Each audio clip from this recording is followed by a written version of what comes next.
Ako po si Claudine, 26 years old, at kalilipat ko lamang sa isang apartment building dito sa aming lugar.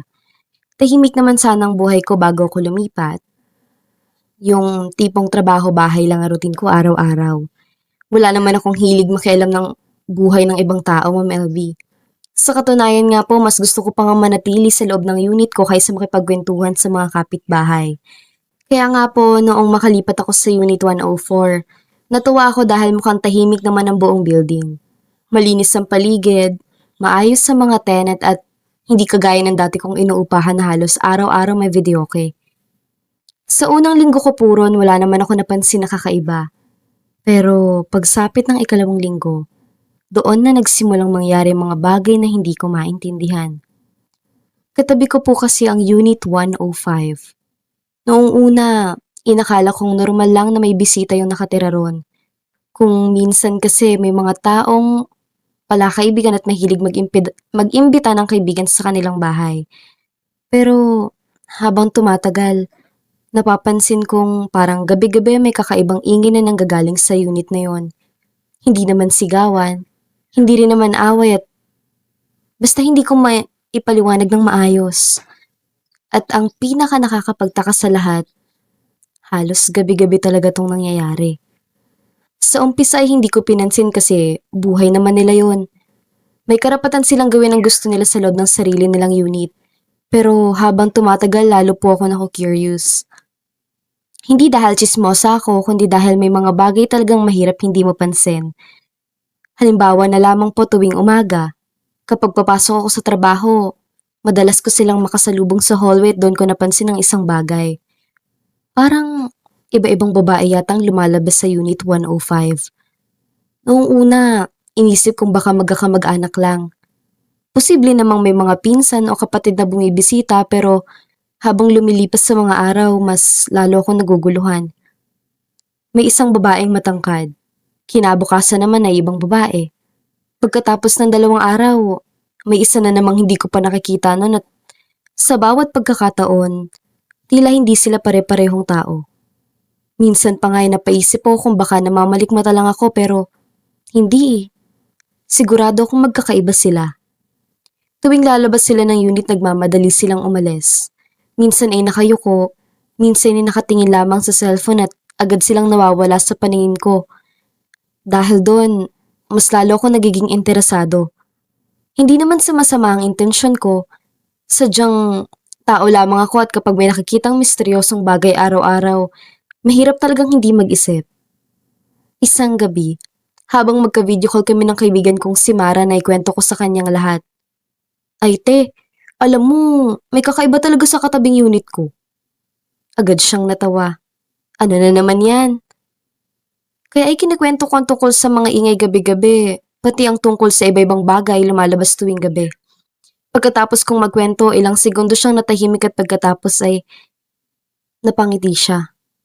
Aba, mukhang interesting yata yan. Napairap ako. Ikaw talaga? Seryoso ako te. Alamin mo kaya? Ha? Oo, alamin mo kung ano talagang nangyayari dyan sa katabi mong unit. At bakit ko naman gagawin yon? Aba, dahil curious ka. Hindi ako curious no? Sinungaling. Napatawa tuloy ako. Curious nga po ako. Pero hindi ibig sabihin na kaya kong magtanong ng direkta. Mahiyain akong tao, Ma'am LB. Yung tipong kahit mag-order sa restaurant ay ilang beses pang mag-iisip bago magsalita. Paano pa kaya kung kakatukin ko ang katabing unit at tatanungin ko kung bakit iba-ibang bisita niya? Baka isipin nilang baliw ako o mas malala baka isipin nilang nakikialam ako sa buhay nila kaya hindi ko na din ginawa. Pero mula noon, mas naging observant ako. Tuwing umuwi ako galing trabaho, hindi ko maiwasang mapatingin sa Unit 105. Kapag may naririnig akong yabag sa hallway, napapatingin agad ako. Kapag may bumubukas na pinto, napapalingon ako at sa bawat araw na lumilipas, mas lalo lamang nadaragdagan ng mga tanong sa isip ko. Sino ba talaga nakatira ron? Ano ba talaga ang ginagawa nila gabi-gabi? At bakit tila napakaraming babaeng pumupunta sa unit na yon? Minsan ay sinasabihan ko ang sarili kong wag nang isipin. Hindi naman ako maaapektuhan. Hindi naman sila nakikialam sa buhay ko. Pero sa tuwing naririnig ko ang mga ingay sa gabi, bumabalik na naman ang kuryosidad ko. May isang gabi pa nga na nagising ako bandang 12:00. May narinig kasi akong tawanan mula sa kabilang unit. Hindi naman sobrang lakas pero sapat para magising ako. Naupo ako sa kama at napatitig sa dingding na naghihiwalay sa amin. Habang nakikinig ako, lalo akong nagtataka dahil parang mga daing na naman ang naririnig ko. Diyos ko, saan ba sila kumukuha ng energy? Kinabukasan, muli ko na namang nakita ang isang babaeng lumabas mula sa Unit 105. Hindi ko na naman siya kilala at siguradong hindi ko pa siya nakikita noon. Habang naglalakad siya palayo, hindi ko maiwasang mag-isip. Talagang kakaibang unit na yun. Noong muli kaming mag-usap ni Amara, agad niya akong kinamusta. Oh, kamusta na yung misteryosong 105 na yan? Napabuntong hininga ako. Naku, huwag mo nang ipaalala yan. Bakit? Mas lalo lang ako na-curious eh. Sabi ko sa'yo eh. Ano ngayon? May nalaman ka na ba? Wala. Di alamin mo. Napailing na naman ako. Madaling sabihin yon para sa kanya pero para sa akin napakahirap. Hindi ko kayang basta na lamang lumapit at magtanong. Kaya hanggang ngayon, palaisipan pa rin sa akin ang Unit 105. At habang tumatagal, mas lalo akong nagiging interesado kung ano nga ba talagang tungkol sa likod ng pinto ng unit na yon. Hindi ko alam kung masyado lang ba akong malikot mag-isip o sadyang may misteryoso talagang nakatago ron. Pero isang bagay ang sigurado ako. Sa lahat ng inaasahan kong mangyayari nang lumipat ako sa apartment na to, hindi ko inakalang ang pinakamalaking palaisipan ko araw-araw ay nagmumula sa katabi kong Unit 105. At sa tuwing nakikita ko ang pintuan nitong nakasara, hindi ko maiwasang mapaisip. Ano nga kaya talaga nangyayari sa loob ng Unit 105? Hanggang isang umaga po, may nangyari na talagang nagpayanig sa buong pagkatao ko. Tulad na nakasanayan ko, maaga ako nagising para pumasok sa trabaho. Nagmamadali pa nga ako noon dahil may meeting kami sa opisina. Habang nagsasara ako ng pinto ng Unit 104, napatingin ako sa Unit 105. Habang nakatingin ako ron, biglang bumukas ang pinto at doon po ako natigilan, Ma'am LB. Dahil ang lalaking lumabas mula sa 105 ay hindi estranghero. Hindi ko siya kailangan titigan ng matagal para makilala. Kahit nakasuot pa siya ng simpleng itim na t-shirt at maong, kahit medyo humaba ang buhok niya, at kahit 2 buwan ko na siyang hindi nakikita, kilalang kilala ko pa rin siya. Si Rex, Ma'am LB. Si Rex ang lumabas sa Unit 105, ang ex-boyfriend ko. Halos mabitawan ko ang hawak kong bag. Hindi ako makapaniwala sa nakikita ko. Sa dami ng tao sa mundo, bakit siya? Sa dami ng posibleng nakatira sa Unit 105, bakit si Rex? Parang biglang bumalik lahat ng alaala namin. Yung mga masasayang araw, yung mga plano namin, yung mga pangarap naming dalawa at syempre, yung masakit na paghihiwalay namin 2 buwan nang nakalipas. Hindi naman dahil sa may ibang babae siya, hindi rin dahil sa may iba kong lalaki. Naghiwalay kami dahil sa sobrang daming problema kaya dumating sa puntong pareho na kaming pagod. Pareho na kami nasasaktan. At imbes na maging sandalan ng isa't isa, parang lalo lang kami nalunod sa mga problema. Kaya kahit mahal pa namin ang isa't isa noon, nagdesisyon kaming maghiwalay. Akala ko hindi ko na siya makikita ulit pero heto siya ngayon, nakatira pala sa katabi kong unit. Mas nakakainis pa ron, parang wala man lang siyang reaksyon nang makita ko. Ako itong halos himatayin sa gulat. Siya naman ay kalmado lang. Parang hindi niya ang nakatayo sa harapan niya. Parang hindi kami nagmahalan ng ilang taon na. Tiningnan niya ako, Ma'am LB, tapos ngumiti. Yung ngising dati ay nagpapakilig sa akin pero noong araw na yon, lalo lang ako nainis. Ikaw? Bahagya siyang natawa. Ako nga. Lalo ako napasimangot. Ikaw ang nakatira rito. Tumango siya. Parang wala lang. Samantalang ako pakiramdam ko ay sasabog ng utak ko. Sa dami ng tanong ko, ewan ko ba? Bigla ko naalala lahat ng misteryosong bumabagabag sa isip ko nitong mga nakaraang linggo, kaya hindi ko napigilang magtanong. Ano bang nangyayari rito? Tinaasan niya ako ng kilay. Anong ibig mong sabihin? Huwag kang magkunwari. Napatingin siya sa Unit 105. Pagkatapos ay muli akong tiningin at doon lumitaw ang nakakainis niyang ngisi. Bakit? Curious ka? Hindi ako sumagot. Mas lalo lang siya napangiti. Kung gusto mong malaman, pumunta ka mamayang gabi. Bago pa ako makapag-isip ng maayos, bigla kong naitaas ang kamay ko. Umaalingaw nga sa hallway ang tunog ng sampal. Napalingon pa ang isang tenant na dumadaan. Napakurap si Rex. Ako naman ay hinihingal sa inis.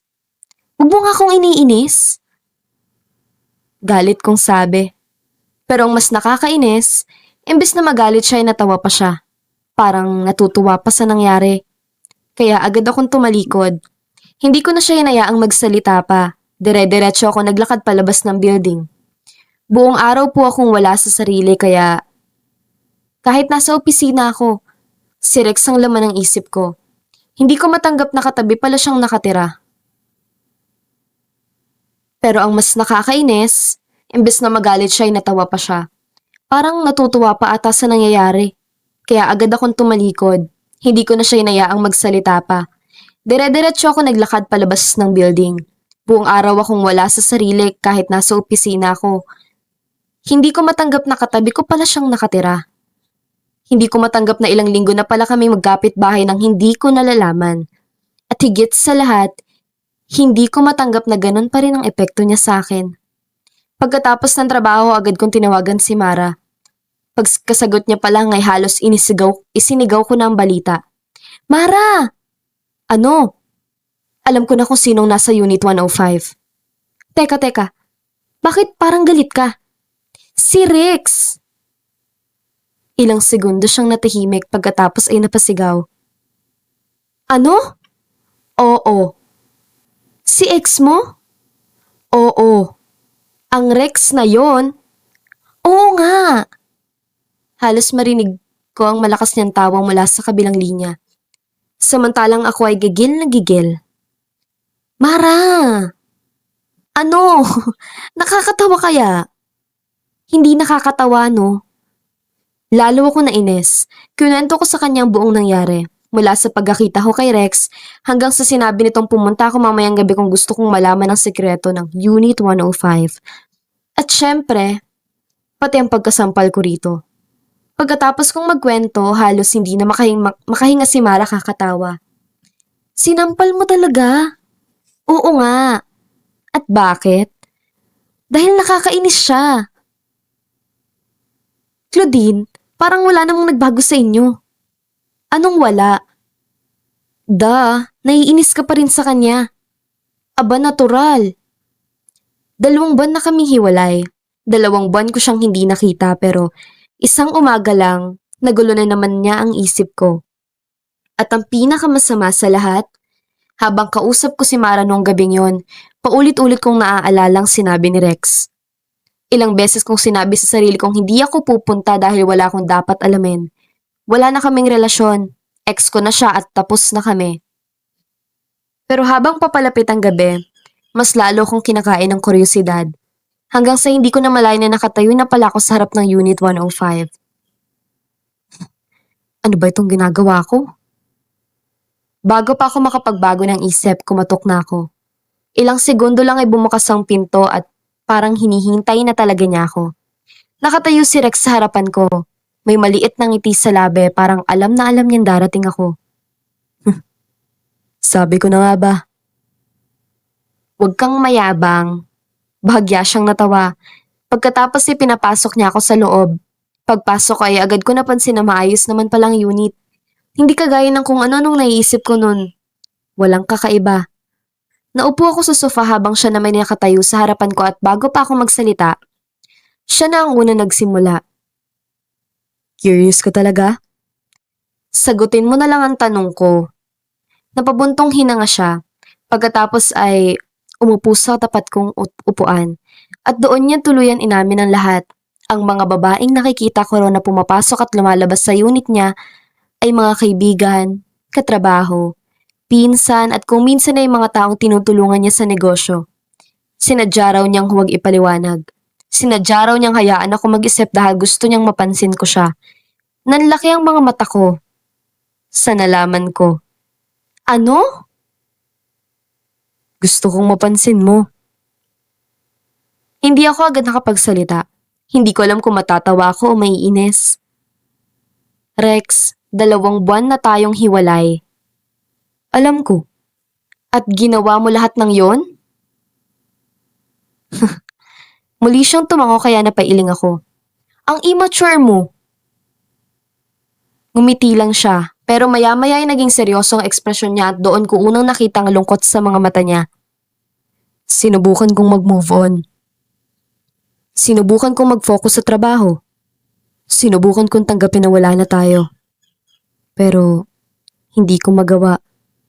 Biglang bumigat ang pakiramdam ko dahil alam kong hindi siya nagsisinungaling. Nakikita ko yun sa mga mata niya. Rex.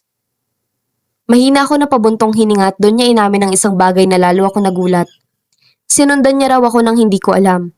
Hindi sa nakakatakot na paraan, kundi dahil nang malaman niyang lilipat ako ng apartment, kusa siyang naghanap ng apartment sa parehong building. At nang makita niyang bakante ang Unit 105, agad niya itong kinuha. Nanlaki ang mga mata ko. Anong ibig mong sabihin?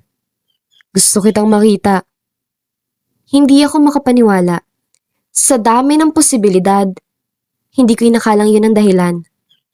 Rex, baliw ka ba? Napangiti siya ng bahagya. Siguro. Hindi ko alam kung anong ibig niyang sabihin.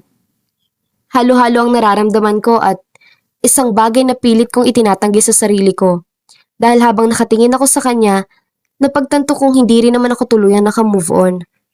2 buwan na ang nakalipas pero may parte pa rin ang puso ko na nasasaktan kapag naiisip kong paghihiwalay namin. May parte pa rin sa akin na namimiss ko siya. Miss na miss kita. At doon ako tuluyang nanghina, Ma'am LB. Hindi dahil sa sinabi niya kundi dahil pareho kami ng nararamdaman. Napapikit ako sandali nang muling dumilit ako ay nakita ko nakatingin pa rin siya sa akin. Muli siyang lumapit sa pagkakataong yon ay hindi na ako umatras. Marhan niyang hinawakan ng kamay ko at bigla niya akong hinila upang halikan sa labi. Natulala at hindi ako nakagalaw nung una pero agad ding tumugon sa kanyang halik. Aaminin ko, Ma'am LB, na na-miss ko ang kanyang labi kaya hindi ko na pinigilan ang sarili ko. Hanggang sa hindi ko na namalaya na wala na pala akong saplot at nasa ibabaw ko na siya. Hinalikan na niyang leeg ko pababa sa aking panga at dibdib. Tell me to stop. Bulong niya. Pero nanghihina ako sa halik niya kaya imbes na patigilin siya ay ako na ang humalik. Nagbigay hudyat sa kanya yon, Ma'am LB, kaya naging mariin ang kanyang halik. At sa gabing yon, may nangyari sa aming dalawa ni Rex na siyang hindi ko pagsisisihan. Simula po nung gabing yon, pakiramdam ko ay unti-unting nagbago ang lahat. Dahil matapos ang gabing nagkausap kami ni Rex para bang bumalik ang dating siya. Yung Rex na maalaga, yung Rex na marunong makinig, yung Rex na laging inuuna ang kapakanan ko, at halos araw-araw niya akong kinakumusta. Kapag maaga siyang nagigising, may nakalagay ng bouquet sa doorknob ng Unit 104. Kapag alam niyang overtime ako sa trabaho, may pagkain na siyang iniiwan para hindi na ako mag-abala pang magluto. Kapag nakikita niyang pagod ako, siya pa mismong nag-aalok na tulungan ako sa mga mabibigat na bitbit. Noong una ay nahihiya ako. Pakiramdam ko kasi wala siyang obligasyong gawin ang lahat ng yon. Total, hiwalay naman kami. Wala na siyang responsibilidad sa akin. Pero kahit ilang beses ko siyang tanungin kung bakit niya ginagawa yon, iisa lang ang sinasagot niya. Dahil gusto kong alagaan ka. Simula nang bigyan mo ko ng pagkakataon ng may nangyari sa atin. Kaya hindi ko na ito palalampasin pa. At lalo lamang ako naguguluhan. Dahil habang tumatagal mas lalong nakikita kong hindi siya nagpapanggap. Wala siyang hinihinging kapalit. Ramdam niyang hinihintay niya lang akong maging handa. At yun ang dahilan kung bakit mas lalo ako nahihirapan. Dahil ang totoo, hindi niya alam ang buong dahilan kung bakit ako nakipaghiwalay noon. Akala niya siguro napagod lang ako. Akala niya siguro nagsawa ako. Akala niya siguro hindi ko na siya mahal at hinayaan ko siyang isipin yun. Dahil wala akong lakas noon para sabihin ang totoo. Wala akong lakas para ikwento mga nangyari sa buhay ko. Mga pangyayaring hanggang ngayon ay masakit pa ring balikan. Kaya nung gabing yun, habang magkasama kami sa Unit 105, hindi ko alam na mababago pa lang lahat. Tahimik lang kami nakaupo sa sofa. Bigla ako napatingin kay Rex. Tahimik lamang siya nakatingin sa akin pagkatapos ay nagsalita siya. Pwede ba akong magtanong? Tumango ako. Huminga muna siya ng malalim pagkatapos ay diretsahan niyang sinabing bagay na matagal ko nang inaasahan. Gusto kitang balikan. Gusto kong subukan ulit. Bakit? Dahil mahal pa rin kita. Bumilis ang pintig ng puso ko. Dahil sa wakas, narinig ko rin ang mga salitang matagal niyang itinatago at kasabay nun ay nararamdaman kong hindi ko na kaya magtago pa. Hindi ko na kayang itago ang dahilan kung bakit ako lumayo. Hindi ko na kayang itago ang sakit na ilang buwan ko ng pasan. Napababa ako ng tingin at bago ko namalayan, nagsimula nang mabasa ang luha ng mga mata ko. Nagulat si Rex. Claudine? Napailing ako. Sinubukan kong pigilin ang mga luha ko pero hindi ko na kaya. Matagal ko nang kinikim-kim ang lahat. Matagal ko nang dinadala mag-isa. At sa gabing yun ay tuluyan akong bumigay. Iniwan kita noon hindi dahil sa hindi kita mahal, Rex. Namatay na si Mama noon, Rex. May cancer si Mama. At habang lumalala siya, ako lang halos na nag-aalaga. Lahat ng ipon ko napunta sa pagpapagamot. Halos hindi na ako natutulog. Halos hindi na ako kumakain ng maayos. Pero hindi yun ang pinakamasakit. Pagkatapos mamatay ni Mama, ang kapatid ko naman, nag-suicide siya, Rex. Lahat nangyari ng sunod-sunod. Hindi ko na alam paano pa mabuhay. Hindi ko alam kung paano bumangon. Hindi ko rin alam kung ano ang gagawin ko. Natatakot ako, Rex. Natakot ako nung panahong yun. Sobrang natakot ako. Dahil pakiramdam ko kapag isinama pa kita sa mga problema ko, lalo lang ako masasaktan. Lalo lang kitang masasaktan. Kaya napag-isipan ko nung panahon na yun na makipaghiwalay. Tahimik ang buong silid. Tanging hikbi ko lamang ang naririnig. Maya-maya ay nararamdaman ko ang paglapit niya at kasunod noon ay mga higpit niyang yakap. Hindi siya nagsalita agad. Niyakap niya lang ako at nang sa wakas ay nagsalita siya, basag na rin ang boses niya. Bakit? Claudine, bakit hindi mo sinabi? Dahil ayoko maging pabigat. Claudine, hindi ka pabigat. Lalo ako napahagulgol, Ma'am LB, dahil finally nasabi ko na rin kay Rex sa matagal ko nang gustong sabihin sa kanya. At sa unang pagkakataon, matapos ang napakahabang panahon, pakiramdam ko may nakakaintindi na rin sa akin. Hindi niya ako sinisi. Hindi siya nagalit. Hindi niya sinabi na mali ako. Sa halip, mas lalo lang niya ako niyakap. At habang pareho kaming umiiyak, pakiramdam ko unti-unting nababawasan ang bigat na matagal ko ng pasan. Noong gabing yun ay naintindihan na niyang lahat. Naiintindihan niya kung bakit ako lumayo. Naintindihan niya kung bakit ako nagbago. Naintindihan niya kung bakit ako nasaktan at sa wakas, hindi ko na kailangan magkunwari na matatag dahil may taong handang damayan ako. Pagkatapos po ng gabing yun, pakiramdam ko ay may malaking bagay na nabunot sa dibdib ko. Yung bigat na ilang buwan kong pasan-pasan, yung sakit na ako lang ang nakakaalam. Yung mga luha na palihim kong iiyak tuwing mag-isa ako sa unit. Sa wakas, hindi na ako nag-iisa dahil alam ko na nandyan si Rex. At ang pinakamahalaga sa lahat, naiintindihan niya. At doon ko tuluyan na pagtanto kung gaano niya talaga ako kamahal. Sa totoo lang, Ma'am LB, pagkatapos namin mag-usap ng gabing yon, parang bumalik ang dating kami.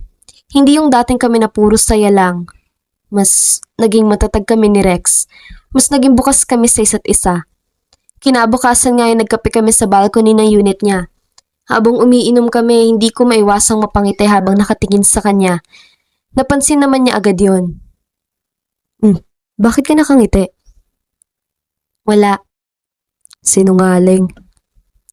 Lalo ako napatawa at doon ko naalala ang lahat ng kalokohang ginawa niya nitong mga nakaraang buwan, kaya hindi ko napigilang asarin siya. Alam mo, nakakahiya ka. Ako na naman? Oo. Bakit? Hindi pa rin ako makapaniwalang nagawa mong magpapansin gamit ang Unit 105. Agad siyang natawa. Ako naman ay napailing. Sa tuwing naaalala ko yun, hindi ko alam kung matatawa ako o maiinis. Isipin mo ba naman, 26 na taong gulang na kami pareho. Pareho nang may trabaho, pareho nang nasa tamang edad, pero ang paraan niya para mapansin ko ay gumawa ng misteryoso sa katabing unit. Kaya pala gabi-gabi kang maiingay. Epektibo naman. Agad ko siyang binato ng throw pillow sa mukha niya. Natawa lang siya. Curious ka kasi. Aba, natural. At pumunta ka rin naman. Lalo ako natawa dahil tama nga siya. Kung hindi ako naging mausisa, baka hindi ako pumunta sa Unit 105. Kung hindi ako pumunta, baka hindi kami nagkausap ng maayos at kung hindi kami nagkausap, baka hanggang ngayon pareho pa rin kaming nasasaktan. Minsan talaga, Ma'am LB, may mga bagay na nangyayari sa pinakakakaibang paraan. At kahit gaano pa yon kakalokohan, yun pala ang mag-aayos sa mga bagay na matagal nang sira. Pagkatapos na mas naging madalas na kami magkasama. At dahil wala na akong maikubli kay Mara, syempre siya ang unang nakaalam. Isang gabi tinawagan niya ako. Pagkasagot ko pala ng video call, agad siyang nagsalita. Oh, kamusta na si Mr. Unit 105? Visit ka. Aminin mo nga. Ano? Nagkabalikan na kayo? Napakagat ako sa labi at kahit wala akong sabihin, agad niya nabasa ang ekspresyon ko. Ay, totoo nga. Dakilang marupok. Napahawak ako sa noo ko. Parang bata siyang tumatalon sa sobrang excitement. Ano ba, Mara? Kaya palang fresh mo ngayon. Napatawa na lang ako. Pagkatapos na ikinikwento ko na sa kanya lahat. Mula sa pag-uusap namin ni Rex hanggang sa pag-amin ko tungkol kay Mama. Hanggang sa sinabi ko ang tungkol sa kapatid ko at kung paano niya ako inintindi. Tahimik siyang nakinig at sa unang pagkakataon na hindi siya nang asar. Sa halip ay ngumiti siya. Dapat lang. Ano? Dapat lang na may taong umintindi sa'yo. Pero, seryoso, Claudine. Imagine, nag-rent lang ng unit para magpapansin. Napatawa na rin ako. Sa totoo lang, habang lumilipas sa mga araw, mas lalo ko nakikitang nakakatawa talagang ginawa ni Rex. Kung ikikwento ko yun sa ibang tao, baka isipin nilang ebento lang pero totoong nangyari. At hanggang ngayon, tuwing naaalala namin yun ni Rex, pareho kami natatawa. Minsan nga'y inaasar ko siya. Swerte mo, mahal pa kita. Ako talagang swerte. At sa pagkakataon hindi na ako kumontra. Dahil alam kong pareho kaming swerte. Maswerte ako may taong hindi sumuko sa akin. Maswerte akong may taong naghintay kahit hindi niya alam ang buong katotohanan. Maswerte akong may taong nakakita sa akin sa pinakamalungkot na bahagi ng buhay ko at piniling manatili. At siguro maswerte rin siya dahil sa wakas ay nalaman niya ang totoong dahilan kung bakit ako lumayo. Ngayon po, Ma'am LB, maayos na muli kami ni Rex. May mga araw pa ring malungkot ako kapag naalala ko si Mama at ang kapatid ko. May mga pagkakataon pa ring bumabalik ang sakit pero hindi na kagaya noon dahil hindi ko na yun dinadala ng mag-isa. May kasama na ako. May kaagapay na ako sa tuwing naiisip ko kung paano nagsimula ulit ang lahat. Hindi ko maiwasang matawa. Dahil kung tutuusin, nagsimula ang pagbabalikan namin sa isang misteryosong Unit 105. Sa isang ex-boyfriend na sobrang kulit, at sa isang lalaking handang gumawa ng kung ano-anong kalokohan para lang mapansin ko ulit. At sa huli, natanto ko na minsan pala ang pag-ibig ay hindi nawawala dahil lang sa paghiwalay. Minsan, kailangan lang nitong dumaan sa unos, sa sakit at sa mahabang panahon ng katahimikan para mas maintindihan ninyo ang halaga ng isa't isa. At iyon po ang natutunan ko kay Rex, na ang taong tunay na nagmamahal sa iyo ay hindi lamang mananatili kapag masaya ka. Mananatili pa rin siya kahit marami kang pinagdadaanan. At dahil doon, masasabi kong masaya na po ako ngayon, Ma'am LB. Masaya dahil muli ko natagpuan hindi lamang ang pagmamahal ni Rex, kundi pati na rin ang sarili kong matagal nang nawawala. Lumipas po ang mga buwan at mas lalo pang tumibay ang relasyon namin ni Rex. Matapos naming maayos ang lahat ng hindi pagkakaintindihan at mailabas sa mga sakit na matagal naming kinimkim, naging mas magaan ang lahat para sa aming dalawa. Hindi na kami katulad noon na parehong nagtatago ng problema at pilit na sinasarili ang mga pinagdaraanan. Natuto kaming magbahagi ng mga iniisip namin. Natuto kaming makinig sa isa't isa at higit sa lahat, natuto kaming harapin ang mga pagsubok bilang magkasama. Sa bawat araw na lumilipas, lalo kong nakikita kung gaano kaseryoso si Rex.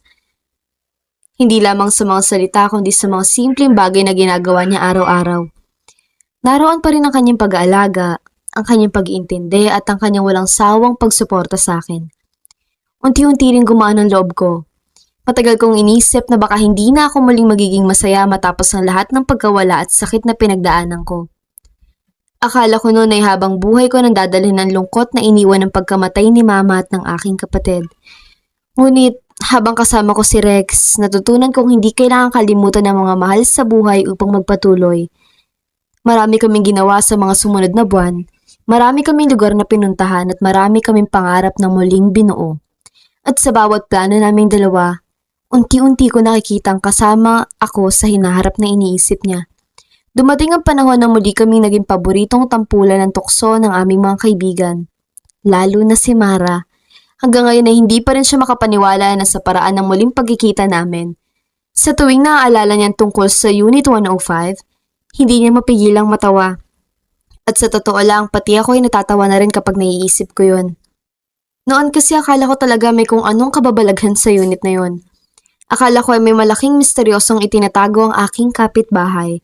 Akala ko may kakaibang nangyayari gabi-gabi. Hindi ko akalaing katotohanan pala ay mas nakakatawa kaysa sa lahat ng iniisip ko. Ang lahat pala ng yun ay bahagi lamang ng desperadong paraan ng isang lalaking hindi pa rin makamove on sa babaeng mahal niya. Kaya pag naiisip ko yun ngayon, napapangiti na lang ako. Dahil kung hindi dahil sa aking pagiging mausisa at kung hindi dahil sa kanyang pagiging makulit, baka hindi na kami nagkaroon ng pagkakataong maayos ang lahat. Isang araw, habang masaya kami namumuhay at abala sa aming mga trabaho, dumating ang isang pangyayaring hindi ko kailanman malilimutan. Hindi ko inaasahan na mangyayari. Wala akong ideya. Akala ko ay simpleng araw lamang yon gaya ng nakasanayan. Ngunit sa araw na yon, nagpa siya si Rex na gawin ang isa sa pinakamahalagang hakbang sa buhay namin. Sa harap ng aming mga pamilya at malalapit na kaibigan, ipinakita niya kung gaano siya kaseryoso sa pagmamahal niya sa akin. At sa mismong araw na yon, lumuhod siya at inalok sa akin ang singsing na matagal ko nang pinapangarap. Nakita ko ang mga taong mahal namin na nakangiti habang nakatingin sa amin. Nakita ko ang mga mata ni Rex na puno ng pagmamahal at pag-asa at sa pagkakataong yon, wala na ako naramdamang takot. Wala na ako naramdamang pag-aalinlangan, Ma'am LB. Ang tanging naramdaman ko ay kasiguraduhan. Kasiguraduhang siya ang taong gusto kong makasama habang buhay. Kasiguraduhang siya ang taong pinili ng puso ko kahit ilang beses pa kaming subukin ng buhay. Hindi nagtagal ay nagsimula na kami magplano para sa aming kasal. Naging abala ang mga sumunod na buwan sa paghahanda. Kasama namin ang aming pamilya at mga kaibigan sa bawat hakbang. At sa unang pagkakataon matapos ang mahabang panahon, nakaramdam ako ng excitement para sa sarili kong kinabukasan. Dumating rin ang pinakahihintay naming araw. Isang araw na puno ng saya, pagmamahalan at pasasalamat. Habang naglalakad ako papunta sa altar, hindi ko napigilang maalala ang lahat ng pinagdaanan namin. Naalala ko ang aming paghiwalay. Naalala ko ang mga gabing umiiyak ako ng mag-isa. Naalala ko ang mga panahong pakiramdam ko ay wala ng pag-asa. At higit sa lahat, naalala ko ang Unit 105. Napangiti ako habang naglalakad. Dahil kung may nagsabi sa akin noon na ang unit na kinakatakutan kong may misteryoso nangyayari ay magiging dahilan para matagpuan ko muli ang pagmamahal, hindi ko yun paniniwalaan. Ngunit heto kami, magkahawak ng kamay, handang magsimula ng panibagong yugto ng buhay bilang mag-asawa. Naging simple ngunit napakasayang kasal yun. Napapalibutan kami ng mga taong tunay na nagmamahal at sumusuporta sa amin. At sa araw na yon, pakiramdam ko ay muling nabuo ang mga bahagi ng puso kong minsang nadurog. Pagkatapos ng kasal, mas lalo pang naging maayos ang buhay naming dalawa. Mas naging matatag ang aming relasyon, mas naging malalim ang aming pag-unawa sa isa't isa. Kapag may problema, hindi na namin hinahayaang lumaki pa. Kapag may lungkot na nararamdaman ng bawat isa ay magkasama namin itong hinaharap. At kapag may tagumpay, sabay namin itong ipinagdiriwang. Makalipas ang ilang taon ng pagsisikap at pagtatrabaho, unti-unti naming naabot ang isa pa naming pangarap, ang magkaroon ng sarili naming bahay. Hindi naman yun sobrang laki o sobrang marangya, para sa amin ay yun ang pinakamagandang bahay sa mundo. Dahil bunga yun ng aming sipag, tiyaga at pagmamahalan. Masaya naming pinanood habang unti-unting nabubuo ang bawat bahagi nito. Mula sa pundasyon hanggang sa pinakahuling detalye. At nang tuluyan na kaming makalipat, hindi ko napigilan maging emosyonal. Habang nakatayo ako sa sala ng aming bagong tahanan, pakiramdam ko ay napakalayo na nangarating namin mula sa mga panahong pareho kaming sugatan. Napakalayo na narating namin mula sa mga panahong puno kami ng pagdududa. At napakalayo na nang narating namin mula sa misteryosong Unit 105 na minsang naging palaisipan sa akin.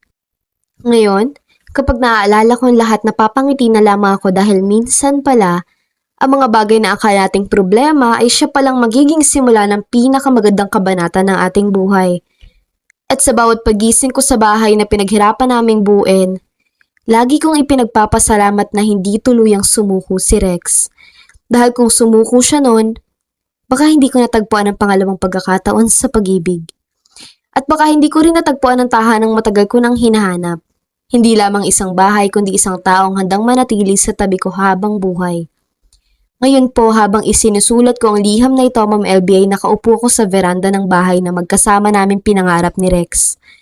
Hindi ko na malayang may mga yapak na palapit sa akin. Paglingon ko ay nakita ko si Rex.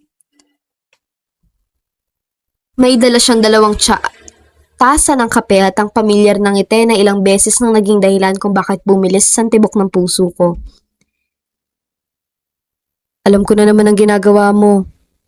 Natatawang sabi niya habang inilalapag ang tasa sa mesa. Ano na naman? Nagsusulat ka na naman kay Ma'am LB. Guilty. Salamat. Walang anuman. Ilang segundo kaming natahimik habang pinagmamasdan ng papalubog na araw. Pagkatapos ay napansin niyang may luha sa gilid ng mga mata ko. Kaagad siyang nag-alala. Uy, bakit? May problema ba? Wala. Sigurado ka? Bakit parang naiiyak ka? Ewan ko ba? Siguro kasi masaya lang ako. Tinitigan niya ako ng ilang segundo. Pagkatapos ay marahan niyang hinawakan ng kamay ko. Alam mo, hanggang ngayon hindi pa rin ako makapaniwala. Ano? Na nandito tayo. Napatingin ako sa kanya. Marami tayong pinagdaanan. Naalala mo ba nung halos hindi mo ko pinapansin? Kasalanan mo rin naman. Oh, kasalanan ko agad? Oo, ang dami mong sekreto nun. May point ka. Napailing ako habang natatawa. Maya-maya ay naging seryoso ang kanyang muka. Totoo, marami akong pagkukulang nun. Rex, maraming beses ako natakot. Maraming beses ako nagduda kung may pag-asa pa ba akong mahalin mo. Maraming beses kong naisip na baka mas mabuti nang lumayo. Pero sa tuwing naisip kong sumuko, ikaw pa rin ang iniisip ko. Mahal na mahal kita. Mahal din kita. Higit pa sa dati. Higit pa sa dati. Ngayon po, Ma'am LB, habang tinatapos ko ang liham na ito, hindi ko maiwasang balikan ang lahat ng pinagdaanan namin ni Rex. Minsan na iniisip ko kung gaano nga ba kapambihira ang paraan ng tadhana sa paghubog ng ating buhay. May mga pagkakataong inilalagay tayo nito sa mga sitwasyong hindi natin mauunawaan, sa mga problemang tila walang kasagutan, at sa mga taong hindi natin inaasahang magiging bahagi ng ating kwento. Natutunan ko rin na hindi lahat ng sugat ay habang buhay na masakit. May mga sugat na nagsisilbing paalala lamang ng mga laban na ating nalampasan. May mga luha na hindi senyales ng kahinaan kundi patunay na tayo ay patuloy na bumabangon. At may mga pagkatalo na nagiging daan upang mas pahalagahan natin ang mga tagumpay na darating. Sa pagdaan ng panahon, unti-unti kong nauunawaan na ang tunay na tahanan ay hindi nasusukat sa laki ng bahay o sa dami ng ari-arian. Hindi ito makikita sa mamahaling kagamitan o sa magagandang disenyo ng mga silid. Ang tunay na tahanan ay ang pakiramdam ng seguridad sa piling ng taong pinili kang mahalin araw-araw. Ito yung lugar kung saan hindi mo kailangan magpanggap. Isang lugar kung saan tanggap ka sa kabila ng iyong mga pagkukulang at pagkakamali. Habang nakatingin ako ngayon sa bahay na magkasama namin pinangarap at binuo ni Rex, hindi lamang mga pader at bubungan nakikita ko. Nakikita ko ang bawat pagsubok na nalampasan namin. Nakikita ko ang bawat gabing puno ng pag-asa. Nakikita ko ang bawat pagkakataong pinili naming manatili sa kabila ng mga dahilan para sumuko. Ang pinakamahalagang realisasyon na natutunan ko sa lahat ng ito ay hindi pala laging diretsyo ang daan patungo sa kaligayahan. Minsan, kailangan muna nating maligaw. Kailangan muna nating masaktan. Kailangan muna nating dumaan sa mga kabanatang puno ng pagdududa bago natin lubos na maunawaan ang halaga ng mga biyayang darating. At kung may isang bagay man ako lubos na ipinagpapasalamat, iyon ay ang katotohanang hindi kami sumuko sa isa't isa. Dahil sa huli, ang mga bagay na minsang tila komplikado at magulo ang siyang naging simula ng pinakamaganda naming kwento. Ito po ang aking naging paglalakbay. Isang kwento ng pagmamahal, paghilom, at pangalawang pagkakataon. At sa bawat araw na lumilipas, lalo ko napapatunayan na minsan, ang mga hindi inaasahang pangyayari ang siya naghahatid sa atin sa buhay na matagal na nating ipinagdarasal.